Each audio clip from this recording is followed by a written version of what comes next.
तुमची जर अंतिम पैसेवारी 50 पैशाच्या आत जर आलेली असेल तर तुम्हाला पीक विमा किती मिळू शकतो या व्हिडिओच्या माध्यमातून आपण पाहणार आहोत. कारण खूप शेतकऱ्यांना थोडं कन्फ्यूज आहे की 50 पैसे आणेवारी आली म्हणजे पीक विमा नेमका किती मिळणार.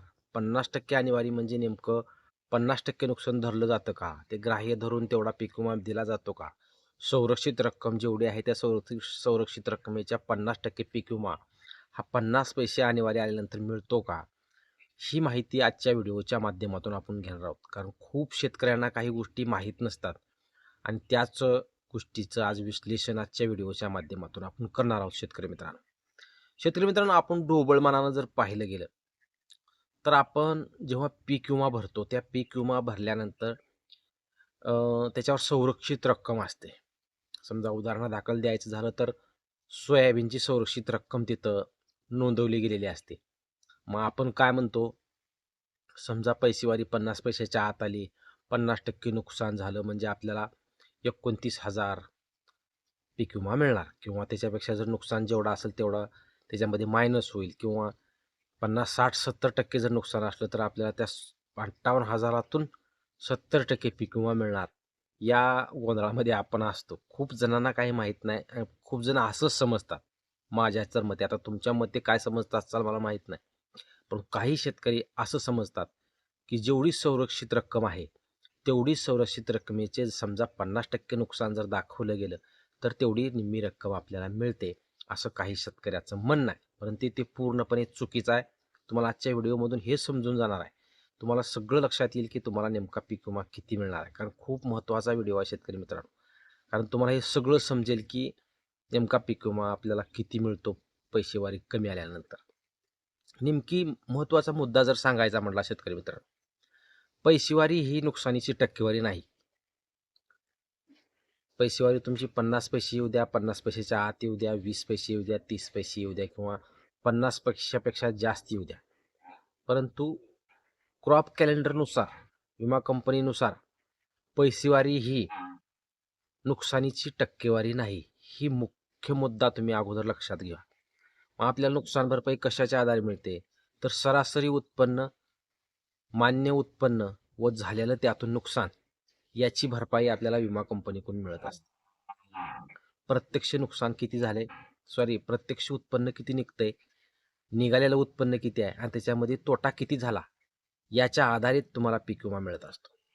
उदाहरणादाखल जर सांगायचं म्हटलं शेतकरी मित्रांनो, खरीप हंगाम 2025 मध्ये आपण खूप शेतकऱ्यांनी सोयाबीन पीक पेरलेलं आहे. आता सोयाबीनला हेक्टरी पीक विमा जर 50 पैशाच्या आत पैसेवारी आलेली असेल तर नेमका पीक विमा किती मिळू शकतो. जर तुम्हाला उदाहरणादाखल जर सांगायचं झालं शेतकरी मित्रांनो, आपण सांगतो खरीप हंगाम 2025 मध्ये ज्या शेतकऱ्यांनी 25 सोयाबीन पिकाचा पीक विमा भरलेला आहे, अशा शेतकऱ्यांना पीक विमा जर द्यायचा म्हणला तर हेक्टरी 58,000 रुपये संरक्षित रक्कम त्या पावतीवर आहे. सर्वांनाच माहीत आहे. आता काही जिल्ह्यामध्ये ती विम्याच्या पावतीवर 58 असेल, 55 असेल, 52 असेल, जस त्याच्या जिल्हा वाईज प्रमाणे आकडा बदलूही शकतो, त्याचा विषय नाही.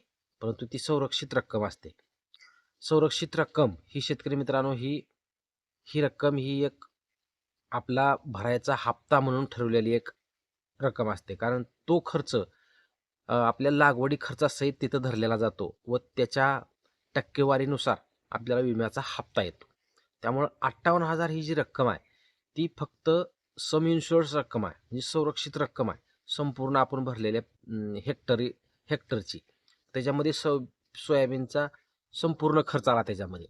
आणि महत्त्वाचा मुद्दा, ती 58,000 का, तर त्या 58,000 म्हणजे शेतकरी मित्रांनो त्या निघणाऱ्या तेवढ्या क्षेत्रातून उत्पन्नाची ती रक्कम आहे. म्हणजे 1 हेक्टर म्हणजे जितकं सोयाबीन निघतं त्या सोयाबीनची एक ती रक्कम आहे 58,000 रुपये. त्यामुळे ते 58,000 संरक्षित रक्कम असते, त्याच्यामध्ये लागवडी खर्चही धरलेला असतो. त्यामुळे आपण खूप कन्फ्यूज होतो की त्या 58,000तूनच आपल्याला पैसे मिळणार आहेत. असं नाही आहे. कारण ती संरक्षित रक्कम ही धरलेली रक्कम आहे आणि त्याचा विमा मिळण्याचा काही संबंध नाही. विमा मिळतो कशावर, जर तुमची पैसेवारी 50 पैशाच्या आत आली म्हणजे तुमचं नुकसान स्पष्ट आहे, हे राज्य शासनाला समजतं, विमा कंपनीला समजतं. 50 पैशाच्या आत नुकसान आणेवारी आल्यानंतर, पैसेवारी आल्यानंतर म्हणजे नुकसान स्पष्ट आहे आणि त्याच्यावर ह्या बाबी लागू होतात की त्यांना पीक विमा मिळणार आहे हे स्पष्ट होतं, त्यांना अनुदान अतिवृष्टी अनुदान मिळणार आहे हे स्पष्ट होतं, पीक कर्जात सूट असतो, शाळेची फी माफ असो, या गोष्टी लागू होतात. कारण 50 पैशाच्या आत आणेवारी येणं म्हणजे खूप महत्त्वाचं आहे. कारण त्याच्यामुळे पूर्ण शासनाच्या नियमानुसार जी शेतकऱ्यांना मदत करायची असते ती मदत त्याच्या माध्यमातून केली जाते. आणि 50 पैशाच्या आत पैसेवारी आले आहे याचा अर्थ असा समजला जातो की नक्कीच याचं नुकसान झालं आहे, शेतकऱ्याचं नुकसान झालं आहे. 50 पैशाच्या 30 पैशाच्या आत आले तर जास्त नुकसान झालं आहे, 40 पैसे 20 पैसे तर अति जास्त नुकसान असं धरलं जातं. परंतु सरासरी जर पाहिली गेली तर आजपर्यंतच्या ज्या नुकसानी झालेल्या आहेत मागटल्या म्हणजे 2024 असो 23 असो 22 असो, तर 50 पैशाच्या आत जर पैसेवारी आलेली असेल तर डोबळ मनाने नुकसानीची टक्केवारी 60-70% धरली जाते. त्यामुळे आता खूप जिल्ह्यांचं 50 पैशाच्या आत पैसेवारी आलेली आहे. त्यामुळे तुम्ही समजू शकता की तुमचं नुकसान 60-70% धरलं गेले. याचा अर्थ असाही होऊ शकतो. परंतु पैसेवारी आणि नुकसानीची टक्केवारी हे याचा काहीही संबंध नाही. खूप शेतकऱ्यांना इथंच कन्फ्यूज होतं. पैसेवारी एवढी आली म्हणजे आपलं नुकसान इतकं धरलं जातं, त्याचा काहीही संबंध नाही. पैसेवारी ही गणित आहे पीक कापणी प्रयोगाचं आणि नुकसानीची टक्केवारी ही तुमच्या निघालेल्या उत्पन्नातून ग्राह्य धरली जाते. त्यामुळे खूप शेतकऱ्यांचं हे कन्फ्यूज आहे आणि हे कन्फ्युजन आपल्या आजच्या व्हिडिओच्या माध्यमातून आपण दूर करणार आहोत. आता विषय काय राहिला? सोयाबीन. सोयाबीन समजा उदाहरणादाखल जर धरायचं झालं शेतकरी मित्रांनो, सोयाबीनची सुरक्षित रक्कम 58,000 जरी असली तर विमा कंपनीकडून व विमा कंपनीच्या कॅलेंडरनुसार, महसूल विभागाच्या कॅलेंडरनुसार आणि पीक कापणी प्रयोगाच्या कॅलेंडरनुसार सोयाबीनची सुरक्षित रक्कम 25 ते 30,000 रुपये धरली जाते हेक्टरी. म्हणजे शेतकऱ्यांना दिली जाणारी रक्कम. म्हणजे जर 100% शेतकऱ्याचं नुकसान झालं तर ती नुकसानीची टक्केवारी याच्यामधून ही ठरवली जाते. आता ही संरक्षित रक्कम काही जिल्ह्यामध्ये 25 असू शकते, काही जिल्ह्यामध्ये 27, काही जिल्ह्यामध्ये 28, काही जिल्ह्यामध्ये 30,000. म्हणजे जिल्हा बदलला की सुरक्षित रक्कम वैयक्तिकरित्या बदलते. का बदलते आता हे तुम्हाला सांगतो शेतकरी मित्रांनो. समजा उदाहरणादाखल बीड जिल्हा किंवा धाराशिव जिल्ह्यामध्ये सरासरी उत्पादकता किती आहे? ही उत्पादकता मागील 5 ते 7 वर्षाची पाहिली जाते. त्याच्यामध्ये जर समजा सरासरी उत्पादकता सोयाबीनची जर धरली तर हेक्टरी 18 म्हणजे 18 क्विंटल धरली. सॉरी, हेक्टरी शब्द मी वापरला चुकीचा. हेक 18 क्विंटल सोयाबीन सरासरी उत्पन्न. समजा उदाहरणादाखल बीड जिल्हा किंवा धाराशिव जिल्हा कुठलाही जिल्हा धरा, आपण उदाहरण घेऊ. म्हणजे तुम्हाला नुकसान किती मिळू शकतं तुमच्या सोयाबीनला हा आकडा आपण आता काढू शकतो. कारण माननीय फडणवीस साहेबांनी जी 17,500 रुपये बोललेले आहेत ते चुकीचं बोललेलं नाही. ते कोण्या आधारे बोललेलं आहे हे तुम्हाला आज समजून जाणार आहे. कारण आपण म्हणतो 58,000 रुपये हेक्टरी पीक विमा पावतीवर आहे 100% नुकसान झाल्यानंतर. मग आता 100% नुकसान झाले आपल्याला कमीत कमी 50% तर पीक विमा मिळेल या आधारे आपण बसतो. परंतु माननीय देवेंद्र फडणवीस यांनी बोलताना अगदी योग्य शब्द त्यांनी कोण्या विचाराने सगळा अभ्यास करून गणित करून मांडलेला आहे. कारण पीक कापणी प्रयोग आधारित जी उत्पन्नाची नुकसानी आहे, जी निघणारं उत्पन्न आहे त्याच्यामध्ये मायनस होणारं उत्पन्न आहे हे किती टक्के धरले त्यांनी सरासरी 60 ते 70% धरून त्यांनी 17,500 रुपये पीक विमा ते मिळेल असं त्यांनी सांगितलेलं होतं. आता आपण कुठं होतो? समजा एका जिल्ह्यामध्ये सरासरी उत्पन्न 18 क्विंटल हेक्टरी असेल सोयाबीन, सरासरी 18 क्विंटल जर धरलेला असेल आणि निघणारं उत्पन्न सरासरी उत्पन्न आणि मान्य उत्पन्न किती असतं? मान्य उत्पन्न आणि नुकसानी झालेली टक्केवारी. समजा अतिवृष्टी झाली, तुमचं सरासरी उत्पन्न 5 ते 7 वर्षातलं 18 क्विंटल आहे आणि आता सध्या जे अतिवृष्टी झाल्यामुळे तुमचं नुकसान किती झालेलं आहे तर 6 क्विंटल तुमचं उत्पन्न निघालं आहे. म्हणजे सरासरी उत्पन्न आहे 18 क्विंटल पण निघालं किती? 6 क्विंटल. म्हणजे मान्य उत्पन्न झालं 6 क्विंटल मायनस किती झाला? 12 क्विंटलचा. मग तुम्हाला जी मिळणारी विम्याची रक्कम आहे तुमच्या सोयाबीनला त्या 12 क्विंटल उत्पन्नाच्या मायनसची रक्कम तुम्हाला मिळणार आहे. ही पीक कापणी प्रयोग आधारितची पीक विमा शेतकरी.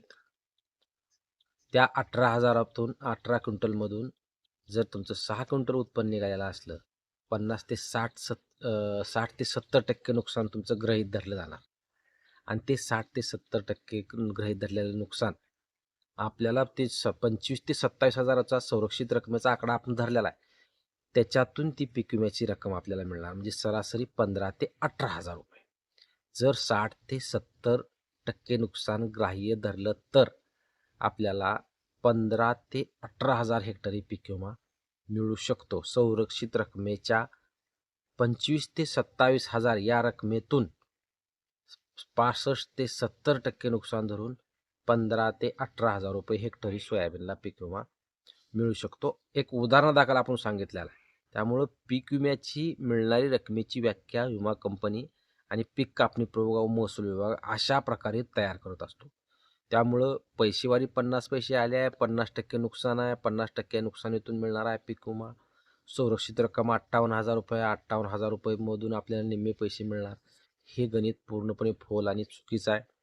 माननीय देवेंद्र फडणवीसांनी आकडा जो सांगून ठेवलेला आहे त्या आकड्याच्या थोडा पुढे जाईल आकडा किंवा त्या आकड्याचा थोडा आतील आकडा एवढंच ठरणार आहे. फक्त 50 पैसे जर आणेवारी ज्या शेतकऱ्याचे आलेले असेल 50% ऐंशीवर 60-70% नुकसान हे गेल्या 2-4 वर्षाच्या अंदाजानुसार धरलं गेलेलं आहे आणि तिथूनच ती रक्कम यावेळेस जर त्या गोष्टीचा जर विचार केला तर 50-60% नुकसान धरून आपल्याला अशा प्रकारची रक्कम सोयाबीनला मिळू शकणार आहे.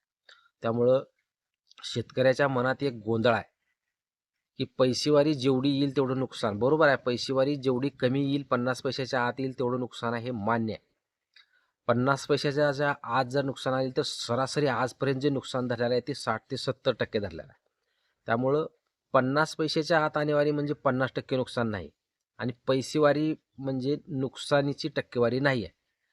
पैसेवारी ही वेगळी गोष्ट झाली. नुकसानीची टक्केवारी ही सरासरी उत्पन्न, प्रत्यक्ष निघालेलं उत्पन्न व त्यातून झालेलं नुकसान यावर नुकसानीची टक्केवारी ठरली जाते. तुम्हाला उदाहरणादाखल काय बोललो मी? सरासरी उत्पन्न 18 क्विंटल, निघालेलं उत्पन्न 6 क्विंटल आणि नुकसान मायनस त्याच्यातून वजा करून तुम्हाला उर्वरित रक्कम दिली जाईल. हीच एक अपडेट सर्व शेतकऱ्यांना द्यायची होती, कारण खूप शेतकऱ्यांना माहीत नसते की नेमकी पीक विमा किती मिळू शकणार. तर हीच एक सर्व शेतकऱ्यांना माहिती देण्यासाठी चॅनलवर व्हिडिओ बनवला. व्हिडिओ आवडल्यास लाईक करा, सबस्क्राईब करा व जास्तीत जास्त शेतकऱ्यापर्यंत हा व्हिडिओ शेअर करा. धन्यवाद मित्रांनो.